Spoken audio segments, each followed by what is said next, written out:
Okay, here we go. Day 2 of social media. So, first of all, we are going to do a presentation on media industry news next Thursday, right? And so most people signed up for something, but we have a couple of people who weren't here last class who could maybe pick something to report to us on in this class. And so let's go to the assignment and industry news. Oh wait, let's actually see this the way students see it as well.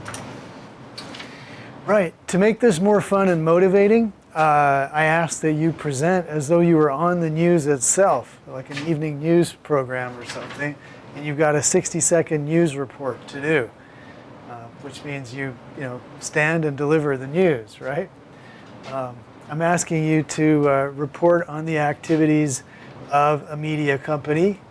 And there's a whole long list down here that you could choose from, ranging from Comcast, NBC, Universal cable companies and such, everything owned by Disney, Time Warner, National Amusements. Netflix makes a lot of news, as does Amazon. And so you could choose from any of those, okay? You have to pick a news item which is, so you go to the newspapers or Google News or SFGate. You pick a newsworthy item. What that means is it should be something that's really important for the company. It impacts the bottom line of the company, like a new competitor or a new product or something like that. It should be something that is media, so not the theme parks of Disney, but ESPN, Pixar, Lucasfilm, whatever Disney owns in the media realm. So Apple computers, not good. New iPhone, not good. Apple going into the business of producing video for Apple TV, very good, okay? So be careful what you choose and make sure the story shouldn't be more than 2 years old so that it's relatively recent. If you don't want to look silly, make sure you check the date. And also you might just try to search a little more on the story to see if something has changed since the beautiful article that you found happened. News has a tendency to update. The world changes. You want to try and make sure you get the latest. If you don't, that's not terrible. Usually we can just say what the latest news is and then catch up, okay? You should know a little bit about the company that you're reporting about.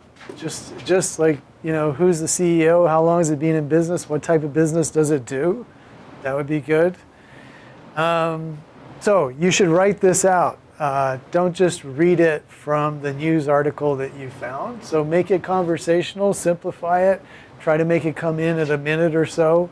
So read it over and time yourself once at least. If there's going to be words or names that you'll stumble over, like that's really boring. So try to learn how to pronounce those names before that you do it. Really anything you would do as a news announcer, okay? And you should also say what the source of the news was, all right? Because in this day and age, one of the important things while we're consuming media online that we shouldn't forget is, some sources are more credible than others. So if you're looking in databases or in newspapers or we talked about some industry sources last class, like Variety, Hollywood Reporter, cable and broadcasting and such. Those are all Bloomberg. We talked about like business news. All of those would be okay. But beware if it's some individual blogger or something, they might be making it up. So do check around. If you see something you're interested in, just verify it. Search again and see if other people are talking about it. Usually anything real that's important, there's more than one person that wrote about it. And at the end of your script, just put in your source here and put your script on a piece of paper that you can give me. And if you forget, you can email it to me as well. But you'll have to read it off the script. Okay? So here are all the companies and stuff. Would you guys like to, I know it was Henry and Sarah, you weren't here. So would you guys, and Dylan too, you want to pick a company to report on? Disney's filled up. Everybody wanted Disney, but anything else? And down here, these are the digital ones are always popular as well. Like any of the social media companies, Amazon, Apple. I'll do the digital, or are we? Digital upstarts. You can pick one, and there is enough. There's plenty. YouTube. Okay, Henry on YouTube. Okay, awesome. Sarah, any ideas? I don't know. You don't know? Well, how about Dylan? Did you choose one already? I'm looking through the list right now. Oh, okay.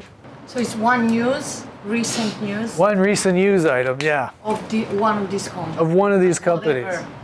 Yeah, well, I mean, yeah, exactly. It could be CBS television, or it could be the holding company too. It depends. Like, if you look, we'll get into this next week, which is why we're having the presentations next week. But a very few companies own most of American media. Like Disney really owns a whole ton of it. Marvel, Lucasfilm, Pixar. The Disney channels, ABC, ESPN, huge holdings, And they're buying a big chunk of 21st Century Fox, I guess. They're buying the motion picture part of it, if they're allowed to. Remember, there's always those kinds of things. And it's any kind of news. Well, it's got to, like as I say, it's got to be news that impacts the company. Yes. So it's like, I don't know, Selena Gomez tripped and fell or something. It's like it doesn't really matter to Disney too much, But Disney buys But this it's not new just thing about, that matters. Is it just about like buying and No, it like could be scandals. Yeah. John Lasseter has to take a leave of absence from Pixar. The guy is basically one of the strongest personalities in animation. That's definitely going to have an impact. Facebook losing billions of dollars in stock value in the last couple of weeks. That's big industry news.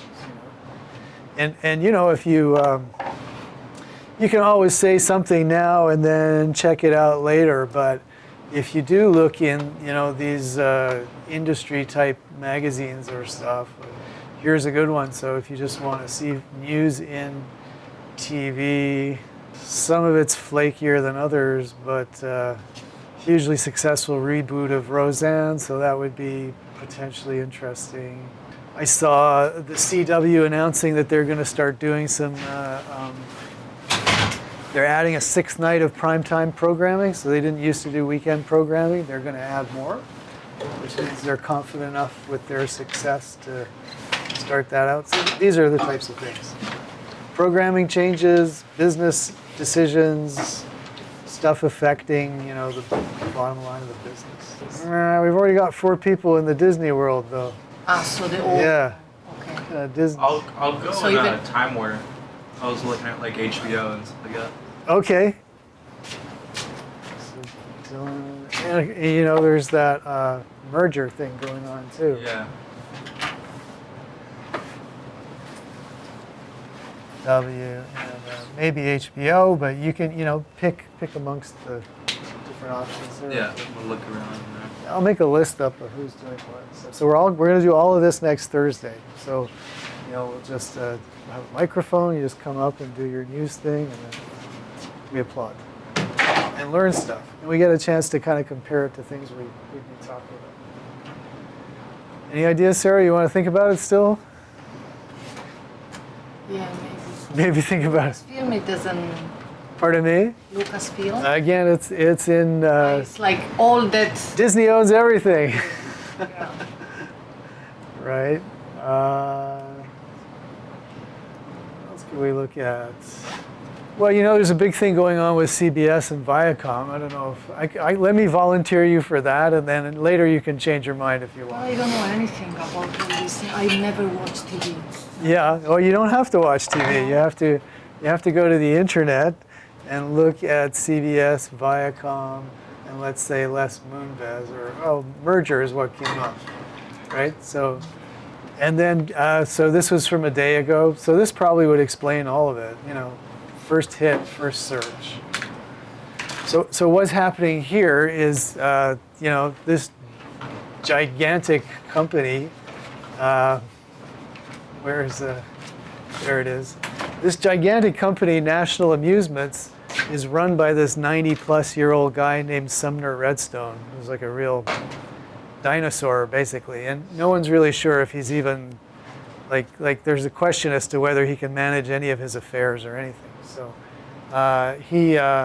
CBS, the biggest broadcast network around, and then these are all the cable channels which are held by Viacom. And so what's happening basically is these have been losing value like crazy. The Redstone family has been fighting amongst themselves as to who's going to take over afterwards. They got rid of their chief executive named Philip Del Monde, who got a $21 million payout or something to get the heck out. And now Redstone's daughter is in charge of everything. And she's reorganizing the company so that the head of CBS, Les Moonves, CBS has been the #1 network for, I don't know, 10 years at least. It's like incredibly successful. She's giving him the opportunity to take over the whole thing, you know. So there's family scandal. There's, you know, maybe I just blew that one. If you can look it up and report on that if you want. Okay, we say nothing for now, and you look something up and get back to me as to what you're interested in. How's that? Okay. As you really don't have to have watched any of this stuff, but more just have an idea of what might be important, you know, in a business sense. These newspapers will usually say it. So lots of inside media talk right now. Boom. Okay. Well, let's go on with our best efforts at talking about social media, which, as you see, last class, mostly we came up with very short descriptions of what characterizes some of the major social media. It was fun to hear those who weighed in the conversation with actual experience of some of these social media. Ranging from Friendster, which was the groundbreaking social network site, like the first of the social networks, which I have never dabbled in, but starting with MySpace, we had people who had been active there. Facebook, they were active there, and we kind of defined a little bit about what the textbook means about social media. So, you know, social network sites especially, you're going to have user-generated content. You're going to have a bounded system, which is, you know, I hear it increasingly talked about, you know, with Facebook, with a worldwide kind of billions users profile. It's as big, Facebook itself is as big as the internet was at a certain time, you know. And so these platforms are so gigantic, so far-reaching that you can easily forget that there's something outside of the bounded system if you spend all your time, you know, in Facebook or something similar, you know. So yeah, the characteristics there: you're within a walled garden. There are users with whom you connect. And of course, you're being tracked with what you do there, and you know, those connections are being harvested for your data, which apparently wasn't that well kept by Facebook. That's the whole scale there. Facebook being the largest so far. YouTube, you know, we talk characterized by video sharing, and so on and so forth. Google Plus is kind of an unsuccessful overlay over all of Google's services. Everyone suddenly realized they had a Google Plus account without asking for it, right? Just by nature of having an account with any one Google service, but never caught on like Facebook. You know, and then Instagram for photo sharing, Twitter, the weird thing, they're calling it a microblog. So 140 characters to talk about something informative. You know, their textbook definition of a blog is, you know, social media sites serve as places to share information. So their view of blogging is it's a place to share information. And so Twitter counts as kind of a microblog, like you can only share limited amounts of information there. yeah, we determined that Vine was out. And what else we talk about? Snapchat. So disappearing images. So, really just a kind of a one-line idea of what each of these was about. That's what we went into. Yeah, then we were going to get into some other stuff. I mean, I guess just a reminder, given the focus of our class and what we said in the week where we covered advertising is just, keep in mind how much of this is, it's all for profit. And so it's important not just to know, well, here's the site where people share pictures or something, but it's also, how is stuff monetized? What are the various revenue streams that these different social media platforms have, and they would range from the kinds of advertising that we see on other web pages. So, we talked about display advertising, the various forms of interactivity like cost per click, cost per transaction. So all of those things would be possible through social media. Then there'd also be subscriptions, especially thinking something like YouTube. They can make money through subscriptions. They can make money through product placement within the video itself. There you go. And a lot of, Facebook, for instance, made a big push into video in the news stream as well. So there's, and Twitter as well is big on video. So they can then sell pre-roll advertising, like ads that come up before something shows, those types of things. So these are very flexible media for making money in different types of ways, which is it's something to to bear in mind. In addition to partnerships and sharing user data, that kind of thing, they sell your data, right? And they're selling advertising with knowledge about you, which would be unparalleled in any other kind of medium. So it's even web-based advertising can only track what you're doing on the web, versus Facebook can, dig through your profile and then watch how you interact with everybody, and then they know, your friend interactions, and so they figure, you're probably a lot like your friends, and so they can, build up that much a better profile than just like, oh, you happen to go to this website or that website, which is what the web advertisers know off something like Facebook, right? So it gets the most information out of you possible. There you go. Oh, by the way, I have here, I'll just leave it up here if anyone's interested, an extra copy of the Journal of Broadcasting and Electronic Media. So this is like a university academic journal. So Sheila had an extra copy. So I thought, oh, maybe someone will be interested in class here. This one, there's a lot about social media in here. There's one regarding Facebook dependency, which was really interesting. Facebook use and its role in shaping access to social benefits. Yeah, it could be interesting. Anyone wants to see what, the kind of really specific research is, it's in there. For instance, they distinguish between addiction, which would mean a compulsion to use social media where you couldn't stop yourself, and then dependency, which means, yeah, you can resist, but given what you want to do, what you want to accomplish, this has been the way that you do it. So then they say that you're dependent on the medium because it's the only way you actually do stuff that you want to do, versus addicted, which they reserve that to mean that you just can't stop. You have no desire, no reason to use this thing, and you're still using it. So that might be more like video games. I don't know. Depends on what kind of user you are. So interesting stuff in there. Cool. Okay.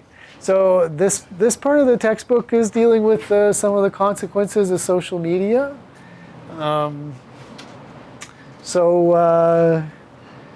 News and information, citizen journalism, right? we've been seeing this more and more. So your smartphone makes an awfully good video camera or still camera for capturing things that are going on around you. So that is a really powerful tool once it's coupled to a social network to be able to, share images and video of stuff that's going on. And right away reach an audience without having to go through any kind of conventional media, which is pretty amazing. So this went back to bloggers who were doing this, a decade before smartphones were really common. But I think what we're more used to now is kind of misinformation, where the initial thrill was, hey, anybody can make the news. But then now there's also awareness that a lot of that news could be fake, perhaps. So this is The young people taking on ISIS in some of the most risky and creative ways imaginable. it's pretty low res, but yeah, that's what this report is about, which is pretty interesting. So, given the conditions in some other countries, Western journalists can't even go there anymore. It's just too dangerous. They'll get kidnapped or something will happen to them. So increasingly in places like Syria, they count on people who are actually there. And by all accounts, it's been an absolute revolution in the news gathering industry, just because it's now, you used to have to wait. You had very limited access to certain sites. Now you've got tons of access, real-time access, live streaming sometimes. But you don't have a lot of opportunity to fact check and corroborate. So that's created a lot of new headaches. But let's just see this illustration example. The terror group's stronghold of Raqqa, Syria, under assault tonight by U.S.-backed forces. You're going to get to meet the middle-class kids from this city who are fighting back with something they believe is more powerful than guns or bombs. This is what it looks like to have ISIS take over your hometown.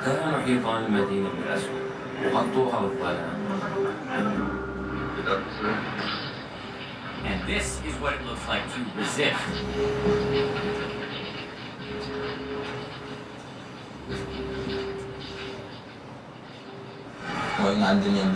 It's a modern-day David and Goliath story. They work in secret and under constant threat. Now depicted in the new documentary City of Ghosts, a heroic band of young friends turned citizen journalists who, at grave personal risk, seek to expose the reality of life under ISIS inside their native Raqqa, Syria. Horrors that outside media have rarely been able to cover. باعتقادي الكاميرا هي أقوى مصلحة. أكيد لأنه اللي شايل الكاميرا هو اللي أقوى. They call themselves Raqqa is being slaughtered silently, or RBSS. Their goal, to bring international media attention to what's going on in Raqqa. Oscar-nominated director Matthew Heineman followed their work against the ISIS propaganda machine. They really just wanted to protect and expose the horrors of their town as they wanted to fight for their people. The film comes at a pivotal time in the battle to defeat ISIS in Syria and Iraq. ISIS control is crumbling in Mosul. And just this week, U.S.-backed fighters have advanced into the city of Raqqa, which has been the terrorist group's de facto capital since 2013. But despite losing ground, ISIS's propaganda machine is still going strong. And the mission of these citizen journalists has been to use counter-programming to fight it. What were you trying to show in terms of the difference between their propaganda materials and reality? ISIS was reporting that everything is fine, Raqqa is paradise, and for us we started to film the reality, what's really going on there in the city. Aziz Al-Hamza and Hamoud Al-Musa grew up in Raqqa and were motivated to start their activist group to provide a contrast to ISIS's glossy, highly produced recruitment videos. تستخدم تأثيرات هوليودية تنافس الأفلام الكبيرة بميزانيات عالية. روج إنه ISIS also claimed that all civilians are supporting and welcoming them, and they are enjoying public support, which wasn't true. So it was our mission to show the other face of ISIS in the city. They started capturing and posting stark scenes such as these of the harsh realities under ISIS. Like children waiting in never-ending lines for food. Their Facebook page quickly became one of the only non-ISIS sources for information. The fact that these guys are combating that with sort of a counter-campaign, a counter-propaganda campaign to towards the truth was a fascinating story to me. We met Aziz and Hamoud in New York City during the week their film premiered at the Tribeca Film Festival.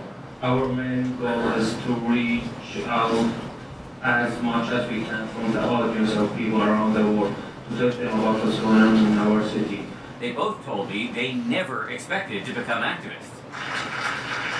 I didn't come from a political background family. I had nothing to do with politics, media, whatever. I was a biochemistry student.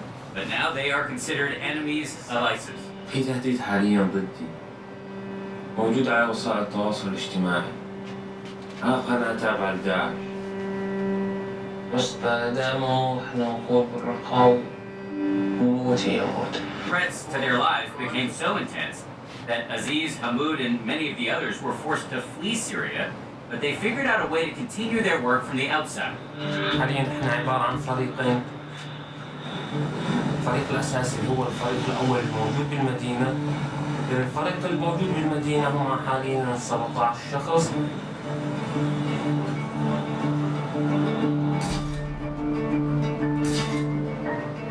الفريق اللي بالخارج هو مهمته التواصل مع الفريق اللي بالداخل.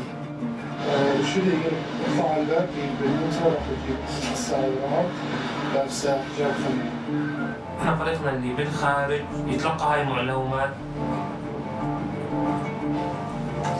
المقطع صار جاهز مرفوع على الانترنت شوية ويكون عندك.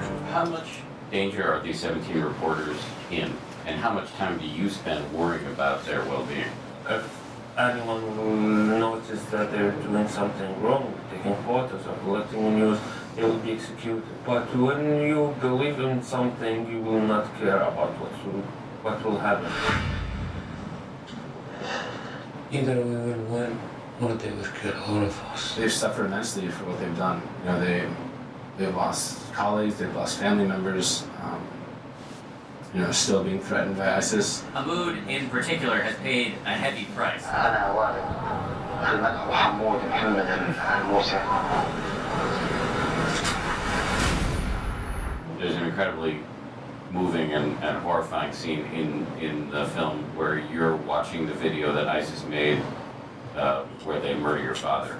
And you say that you actually watch this video a lot. Why is that?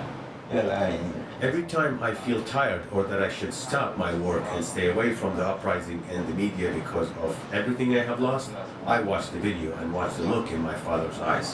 It feels like if he is sending me a message to continue what I have been doing and to never stop for the sake of those who died. Aziz is now living in Germany. He and others sought refuge there after one of their own was killed by ISIS. بعد اغتيال ناجي سرعت إجراءات الحصول على فيزا من الحكومة الألمانية. But even life outside of Syria doesn't promise safety. بس بالنسبة لنا ما بأي مكان آمن بالعالم. They were hunting you down and killing you. Your friends, many of them died. Did you not think at any point, this is too dangerous, I gotta stop? They gave their life for this work, for this organization. So we feel ashamed even to think about stopping this war. As the fight to drive ISIS out of Raqqa is underway, they are hoping that one day their work will no longer be necessary. Do you have any optimism that peace will come back to Raqqa and that you may be able to move home someday? I hope so. So I'm still optimistic.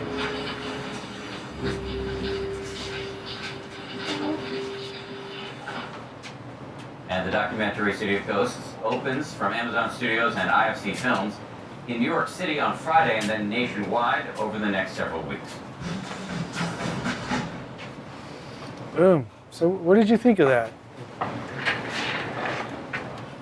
Let's assume the whole situation that they're showing is true and everything, which, you know, got to remember there's American media bias in all of this too. But do you think that those folks are? Does it make sense what they're doing, like putting their lives on the line for that information? Would you make those choices? Yeah, I mean, I would say in certain scenarios, like they're rightfully and they're right. I mean, you know, they want to bring light to a situation that a lot of people might not necessarily know or will have that same experience of knowing unless it's out there. Yeah, I don't think anyone could know anything about, except for the ISIS propaganda side of it. Yeah. So, I mean, I think like in that sense, like they're in the right, but then again, they are risking their lives to bring this information out there. So it goes to show like how much of it is really worth like putting your life on the line. Yeah. You know. So. Yeah, I think that's the personal equation, right? Yeah. What are you gonna? What kind of stake do you have? But exactly, like how much of a statement are you willing to make, and how far are you willing to go for it? Yeah. So. Yeah. And then, what do you think, like the ultimate impact of the technology is, in a sense that I mean, you just couldn't do this without so much of what we're seeing up there. You know, I mean, you could maybe phone it in at one point or something. You know, but now it's. Is it? Do you think it's sort of transformative? Like, I mean, is it gonna give give the world more insight into what's going on, so that they'll be more involved in it, or are we going to burn out just on too much of it?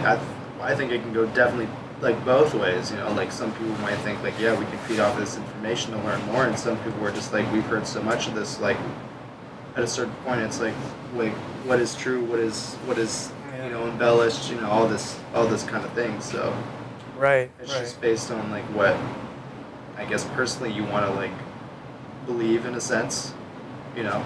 Yeah. Versus what you see in a more like professional news setting. Yeah. Well, I'm glad you brought up truth in that, you know, and also personal belief. Like everybody else, when you saw this, I mean, did you look at it skeptically a little bit as well when you saw what you're seeing here? Like you were looking at it, you're saying, "Wow, those are brave dudes," right? But did you look at it all thinking, "Is this true? Is this real? How can we know if this is true?" Yes, Sarah? It's very hard. Yeah. Also because I think we are not Arabic, and so it's very hard to. Yeah. We don't even have that. We have more the thing, oh, poor people. I mean, not that they are not, but to believe in what comes to us, just because it's the only way we have to get in contact with information. But probably an Arabic person is more appropriate to tell and to get if a news is correct or not, because they have, first of all, more access to even media from there. True, yeah, other media. And also because I think there is a cultural, even, you know, the way they talk, just the way they speak in their language. Right. There is no translation. That kind of personal credibility that somebody might have or not, we don't even know. Yeah. Not even just that, but just like the way you structure a sentence. I mean, if I listen an Italian person, I'm more. It's easier for me to catch, for example, a good lie, rather than if I hear an American person speaking and I speak up an okay Speak English totally fine to understand what they're saying, but there's more. I can understand. I mean, I can see this barrier in. You can pick it apart better in your own language. Yeah. It's like just your language or not. Yeah. And then you are more in contact and in how do you say, in power. Yeah. Yeah. Have you guys watched Al Jazeera or AJ Plus on your phone now? Anybody looked at the AJ Plus app? I highly recommend it. You've heard of Al Jazeera probably because it was notorious as a cable channel. So, well, I don't know. I won't ask for a show of hands, but it was it's a cable channel that is supported by the government of Qatar, which is not known as a kind of extremist government in the Middle East, but lately they've been Saudi Arabia has started a war with them and stuff, and there's been some real challenges. It's a very small country with tons of money. So Al Jazeera is a television channel, a television news service that they started for the Middle East, but you could also get it here as a cable channel. And the reason I was thinking of it when you talked, Sarah, was just that you would see. So eventually there was an Arabic version for distribution in the Middle East, and there's also like an English version for distribution in England and the United States, wherever outside of the Middle East, because there's a big audience of people displaced, And so you would look at stuff which was, you could see it reported on CBS and ABC, and then you could look at it on Al Jazeera with a totally different slant, you know? And it really made you understand how much American domestic media has, a set of priorities and a bias and a vision, just the way that Al Jazeera has a set of priorities and a bias and a vision, especially regarding Israel and the Palestinians. It's far more sympathetic here, and Al Jazeera's coverage was way, way more on the Palestinian side. So the channel is off, but they have an app now called AJ Plus. And their director of audience development was with us last night talking to us about our programs and stuff. He came, but it's just a very, very interesting operation still. So AJ Plus, the phone app, and now they're all they're short, minute and a half from Raqqa or something like that, and they really they give you a sense of stuff going on. And it's all either citizen journalists or freelancers everywhere who they make a fixed amount of money for doing it, for submitting stories to AJ Plus, and they have several offices, but one is here. It was pretty cool. We also had someone from Twitter. We had people from public media, people from CBS. It was very interesting, and kind of a 3 out of 7 were social media people, which was also interesting. The degree to which their understanding of what they do is driven by the data of how many clicks this got, how is this incredible. So we talk about it in advertising. Hey, Tom. Hi. We talk about it in advertising, but even in programming, it has a huge effect. They modify what they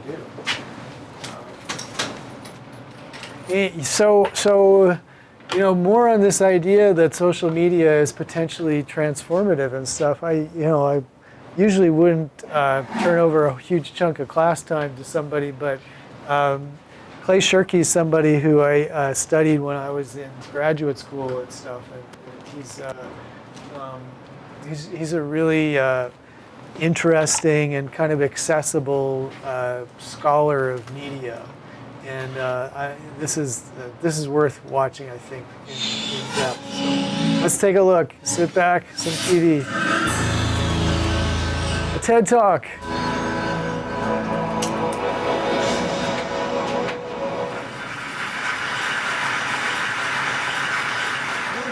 About a transformed media landscape and what it means for anybody who has a message that they want to get out to anywhere in the world.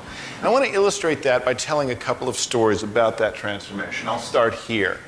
Last November, there was a presidential election. You probably read something about it in the papers. And there was some concern that in some parts of the country there might be voter suppression. And so a plan came up to video the vote. And the idea was that individual citizens with phones capable of taking photos or making video would document their polling places on the lookout for any kind of voter suppression techniques and would upload this to a central place. And that this would operate as a kind of citizen observation, that citizens would not be there just to cast individual votes, but also to help ensure the sanctity of the vote overall. Right? So this is a pattern that assumes we're all in this together. What matters here isn't technical capital, it's social capital. these tools don't get socially interesting until they get technologically boring. It isn't when the shiny new tools show up that their uses start permeating society. It's when everybody is able to take them for granted. Because now that media is increasingly social, innovation can happen anywhere that people can take for granted the idea that we're all in this together. And so we're starting to see a media landscape in which innovation is happening everywhere and moving from one spot to another. That is a huge transformation. Not to put too fine a point on it, the moment we're living through, the moment our historical generation is living through, is the largest increase in expressive capability in human history. Now, that's a big claim. I'm going to try and back it up. There are only 4 periods in the last 500 years where media has changed enough to qualify for the label revolution. The first one is the famous one, the printing press. Movable type, oil-based inks, that whole complex of innovations that made printing possible and turned Europe upside down starting in the middle of the 1400s. Then a couple of hundred years ago, there was innovation in two-way communication, conversational media. First the telegraph, then the telephone. Slow, text-based conversations, then real-time voice-based conversations. Then about 150 years ago, there was a revolution in recorded media other than print. First photos, then recorded sound, then movies, all encoded into physical objects. And finally, about 100 years ago, the harnessing of electromagnetic spectrum to send sound and images through the air, radio and television. This is the media landscape as we knew it in the 20th century. This is what those of us of a certain age grew up with and are used to. But there's a curious asymmetry here. The media that's good at creating conversations is no good at creating groups, and the media that's good at creating groups is no good at creating conversations. If you want to have a conversation in this world, you have it with one other person. If you want to address a group, you get the same message and you give it to everybody in the group, whether you're doing that with a broadcasting tower or a printing press. That was the media landscape as we had it in the 20th century. And this is what changed. This thing that looks like a peacock hit a windscreen is Bill Cheswick's map of the internet. He traces the edges of the individual networks and then color codes them. The internet is the first medium in history that has native support for groups and conversation at the same time. Whereas the phone gave us the one-to-one pattern, and television, radio, magazines, books gave us the one-to-many pattern. The internet gives us the many-to-many pattern. For the first time, media is natively good at supporting these kinds of conversations. That's one of the big changes. The second big change, is that as all media gets digitized, the internet also becomes the mode of carriage for all other media. Meaning that phone calls migrate to the internet, magazines migrate to the internet, movies migrate to the internet. And that means that every medium is right next door to every other medium. Right? Put another way, media is increasingly less just a source of information, and is increasingly more a site of coordination. Because groups that see or hear or watch or listen to something can now gather around and talk to each other as well. And the third big change is that members of the former audience, as Dan Gilmore calls them, can now also be producers and not consumers. Every time a new consumer joins this media landscape, a new producer joins as well, because the same equipment, phones, computers, let you consume and produce. It's as if when you bought a book, they threw in the printing press for free. It's like you had a phone that could turn into a radio if you pressed the right buttons. That is a huge change in the media landscape we're used to. And it's not just internet or no internet. Right? We've had the internet in its public form for almost 20 years now. And it's still changing as the media becomes more social. It's still changing patterns, even among groups who know how to deal with the internet well. Second story. Last May, China in the Sichuan province had a terrible earthquake, 7.9 magnitude. Massive destruction in a wide area, as the Richter scale has it. And the earthquake was reported as it was happening. Right? People were texting from their phones. They were taking photos of buildings. They were taking videos of buildings shaking. They were uploading it to QQ, China's largest internet service. They were Twittering it. Right? And so as the quake was happening, the news was reported. And because of the social connections, right? Chinese students coming elsewhere and going to school, or businesses in the rest of the world opening offices in China, right? There were people listening all over the world, hearing this news. The BBC got their first wind of the Chinese quake from Twitter. Twitter announced the existence of the quake several minutes before the US Geological Survey had anything up online for anybody to view. The last time China had a quake of that magnitude, it took them 3 months to admit that it had happened. Now, they might have liked to have done that here, rather than seeing these pictures go up online. But they weren't given that choice, because their own citizens beat them to the punch. Even the government learned of the earthquake from their own citizens, rather than from the Xinhua news agency. And this stuff rippled like wildfire. For a while there, the top 10 most clicked links on Twitter, the global short messaging service, 9 of the top 10 links were about the quake. People collating information, pointing people to news sources, pointing people to the US Geological Survey. The 10th one was kittens on a treadmill, but that's the internet for you.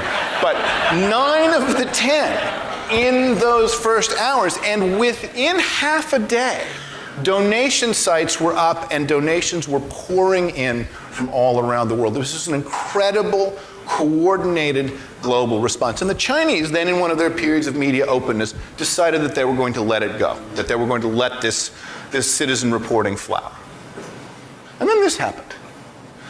People began to figure out in the Sichuan province that the reason so many school buildings had collapsed, because tragically the earthquake happened during a school day, the reason so many school buildings collapsed is that corrupt officials had taken bribes to allow those buildings to be built to less than code.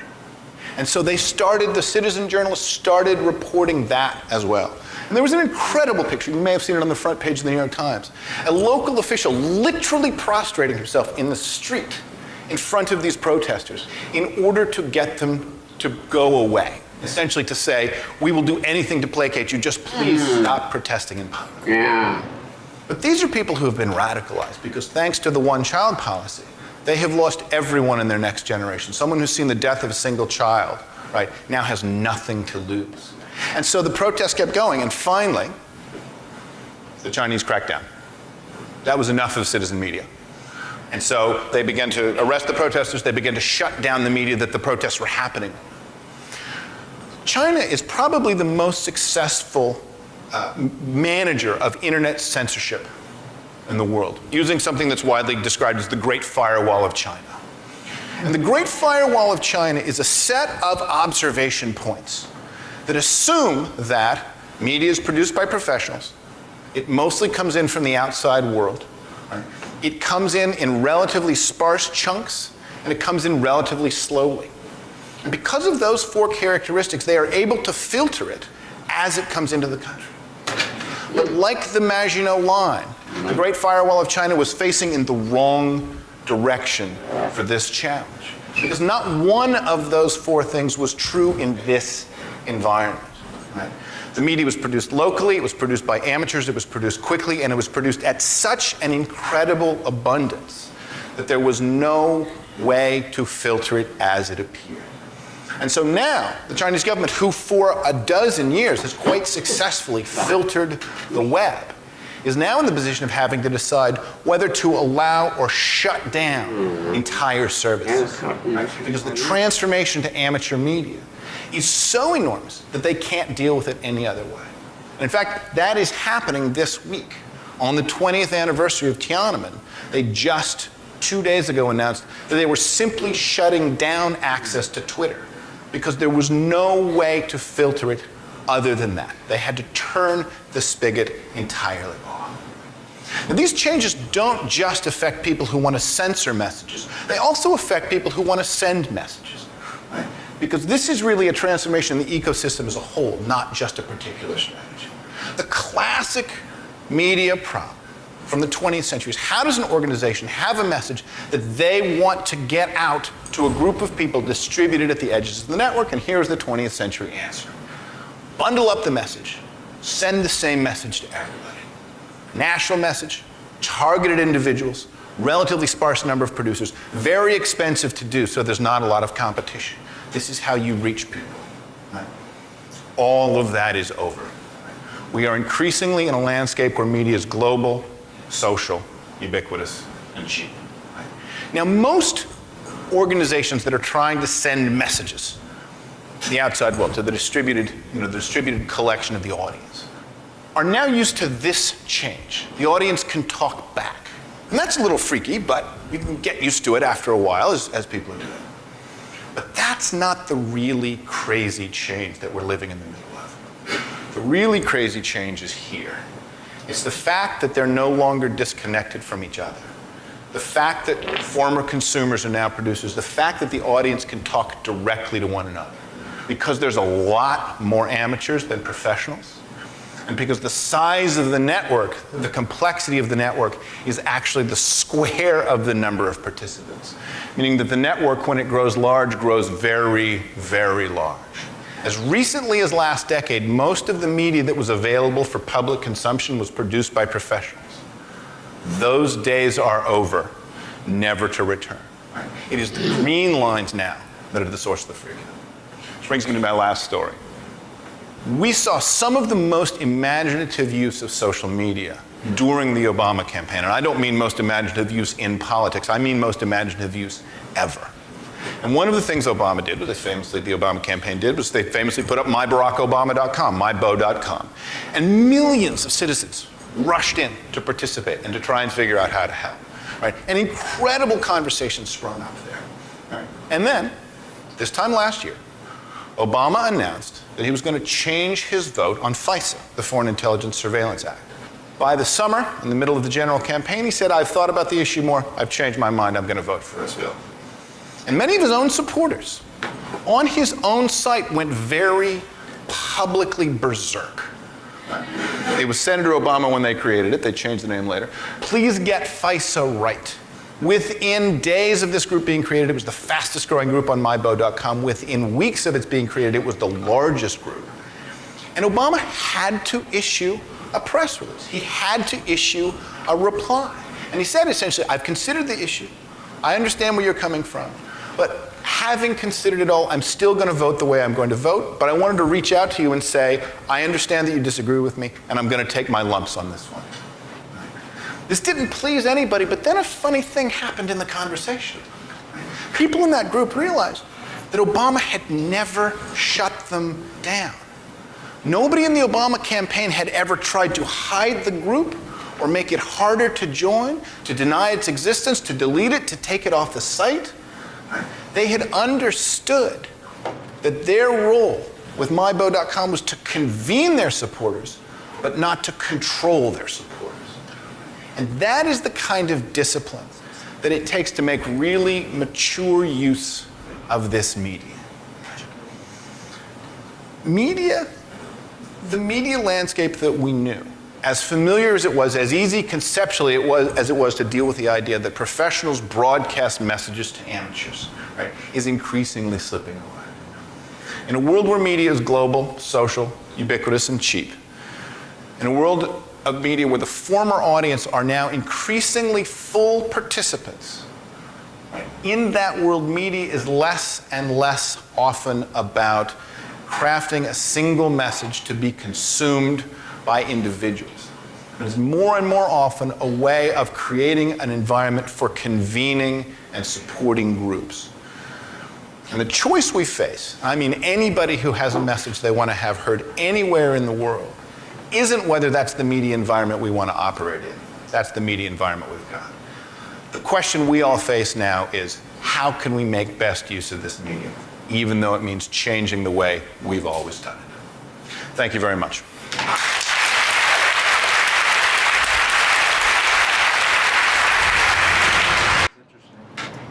What do you guys think? He's a real optimist, I think. Yeah, definitely. So continue on that. Like, is it unfounded optimism? Have things happened since the several things that he talked about that give us a different view of this? What do you think? Jonah? I mean, I feel like social media is like a pretty effective platform when used properly. I think that's kind of what he was talking about, and how like it doesn't really need regulation. Like people can conduct themselves, but I think too often like social media is just used for general, tomfoolery or whatever. Okay, yeah. Or even destructiveness as well.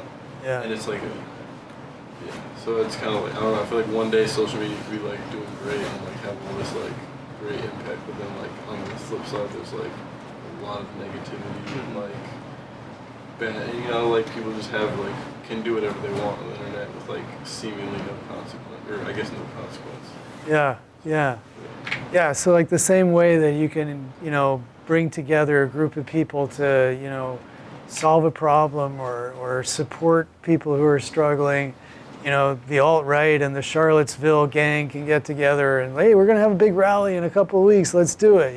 It's agnostic as to who's going to do what with it, so far anyway, So yeah, he's an optimist in the sense that all of his examples focus on the the well-intentioned actors, I guess. But you kind of have to have both ways, I think. I mean, well, that's a good question for you guys. What does anybody else think about it? I mean, is he? Well, I don't want to wipe this off because I need to know who's doing what. But I wanted to just put up. That model that he was talking about, you probably remembered it from our early discussions as, in terms of decentralized media, right? Where, as he said, it's the conversations that are hard to police, but that's the value of this thing. And yet, now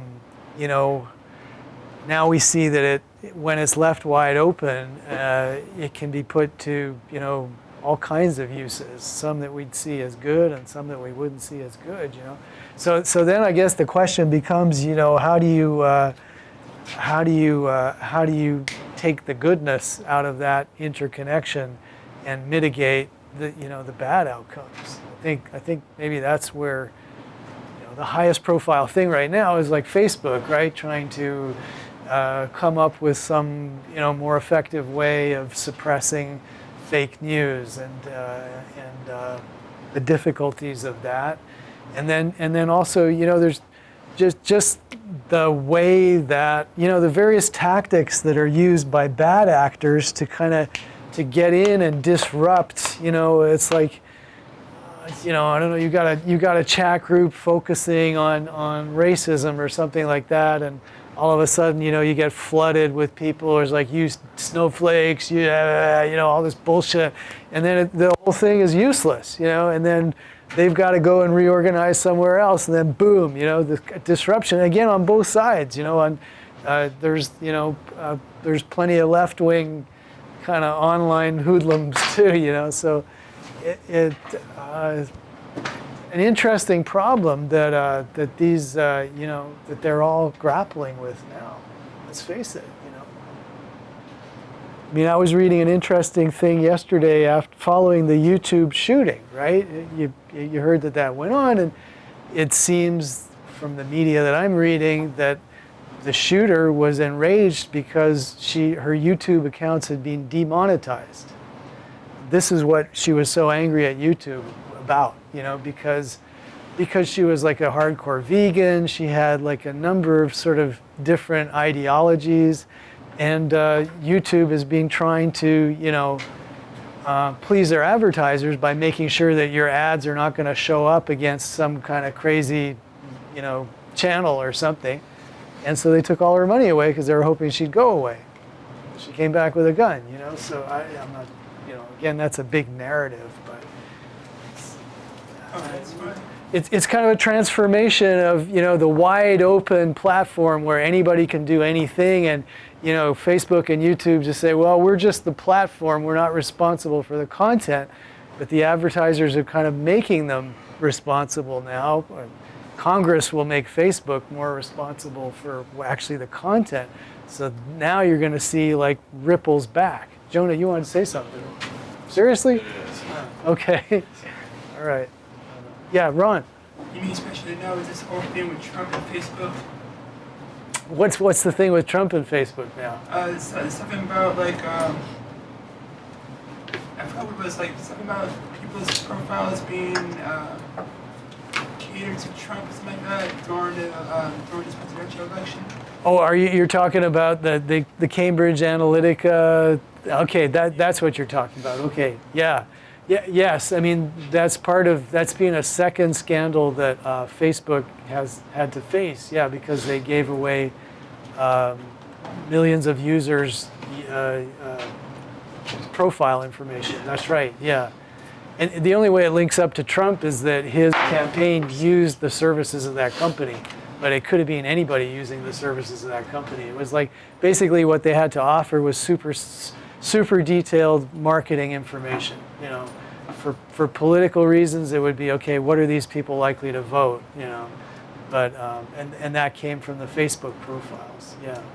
Yeah. So Facebook's in hot water over that, but the 6 month earlier scandal was over fake news and stuff. Yeah, which was more like how do you police the content of one of these gigantic social networks? You know, it's not easy, and it may be that a lot of users will abandon it once you do start regulating it. So it's an interesting new area, you know.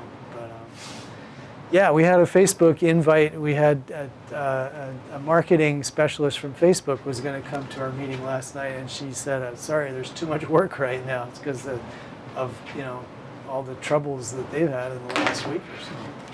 Anyhow, let's call